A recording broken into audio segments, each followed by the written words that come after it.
शहर से दूर एक शांत गांव में फुसफुसाता हुआ हवेली खड़ा था। यह एक बड़ा पुराना घर था, अब फुसफुसाहट और परछाइयों में डूबा हुआ। दशकों से गांव वाले रात में परेशान करने वाली आवाजों की बात करते थे। एक अनदेखी शक्ति हवेली के हॉल में घूमती हुई प्रतीत होती थी। उसकी उपस्थिति भयानक दस्तक और ठंडी चीखों से चिह्नित होती थी। सूर्यास्त के बाद किसी ने भी पास जाने की हिम्मत नहीं की। हवेली एक मूक प्रहरी की तरह खड़ी थी, अपने रहस्यों की रक्षा एक अदृश्य हाथ से कर रही थी। इसका कभी चमकीला दिखने वाला भाग अब पुराना और घिसा हुआ था, समय बीतने और उसके अनदेखे निवासी के भार का प्रमाण। गांव वालों के पास अनगिनत कहानियां थीं जो पीढ़ी दर पीढ़ी चली आ रही थी। हर कहानी ने हवेली की भयानक प्रतिष्ठा में डर और साजिश की एक नई परत जोड़ दी। कुछ ने एक दुखद प्रेम कहानी के बारे में फुसफुसाया, तो कुछ ने अपने कुकर्मों के लिए शापित परिवार के बारे में। लेकिन सच्चाई हवेली की तरह ही रहस्य में डूबी रही। फुसफुसाता हवेली डर का प्रतीक बन गया था। उसका नाम धीमे स्वर में बोला जाता था। यह एक ऐसी जगह थी जहां जिज्ञासा परिवर्तन की जा सकती थी और जहां सबसे बहादुर भी चलने की हिम्मत नहीं करते थे। अजय, एक युवा पत्रकार जिसके अंदर सच्चाई की अदम्य प्यास थी, ने फुसफुसाते हवेली के किस्से सुने। वह अज्ञात की ओर आकर्षित था। चुनौती से उसकी जिज्ञासा बढ़ गई थी। गांव वालों की चेतावनियों को नजरअंदाज करते हुए अजय ने रहस्य का सीधे सामना करने का फैसला किया। उनका मानना था कि हर अफवाह की एक जड़ होती है, सच्चाई का एक बीज जिसे उजागर करने की प्रतीक्षा होती है। अपनी नोटबुक, पेन और संदेह की एक अच्छी खुराक से लैस होकर अजय हवेली की ओर चल पड़ा। गांव वालों ने उससे न जाने की विनती की। उनके चेहरे पर सच्ची चिंता दिखाई दे रही थी। हवेली शापित है, उन्होंने कहा। जो अंदर जाते हैं वे कभी वापस नहीं लौटते। लेकिन अजय विचलित नहीं हुआ। उसने उनकी आंखों में डर देखा, लेकिन साथ ही आशा की एक किरण भी देखी।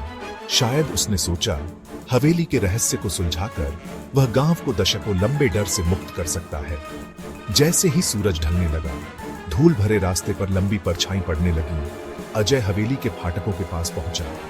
वह हवा में एक स्पष्ट बदलाव महसूस कर सकता था, एक भारीपन जो उस पर दबाव डाल रहा था। गहरी सांस लेते हुए अजय ने चरमराते फाटकों को धक्का दिया और अंदर कदम रखा। वह अब फुसफुसाते हवेली के दायरे में था। जो भी इंतजार कर रहा था उसका सामना करने के लिए तैयार था। हवेली के अंदर की हवा बांसी और भारी थी, सड़ांध की गंध से भरी हुई थी। धूल के कण हल्की चांदनी में नाच रहे थे, जो बंद खिड़कियों में दरारों से छनकर आ रही थी। जैसे जैसे अजय आगे बढ़ा, उसके कदम भयानक सन्नाटे में गूंज रहे थे। उसने फुसफुसाहट सुनना शुरू कर दिया। वे पहले तो धीमे थे, जैसे पत्तों की सरसराहट, लेकिन हर कदम के साथ वे तेज होते गए। हवेली का इंटीरियर अंधेरे हॉलवे और छायादार कमरों का एक भूल भुलैया था। हर कोने से मकड़ी के जाले लटके हुए थे और फर्नीचर धूल भरी सफेद चादरों से ढका हुआ था। फुसफुसाहट हर जगह से और एक साथ कहीं से भी नहीं आ रही थी। अजय का दिल उसके सीने में धड़क रहा था। उसके अंदर डर और उत्तेजना का मिश्रण दौड़ रहा था। अचानक एक खून जमा देने वाली चीख ने सन्नाटे को चीर दिया। अजय जम गया। उसका खून बर्फ में बदल गया। चीख खुद दीवारों से आती हुई प्रतीत हो रही थी, खाली हॉल में गूंज रही थी। वह अपने टॉर्च के लिए लड़खड़ाया। उसका हाथ कांप रहा था। जैसे ही उसने उसे चालू किया, प्रकाश की किरण ने अंधेरे को काट दिया, लेकिन परछाइयों के अलावा कुछ भी नहीं दिखा।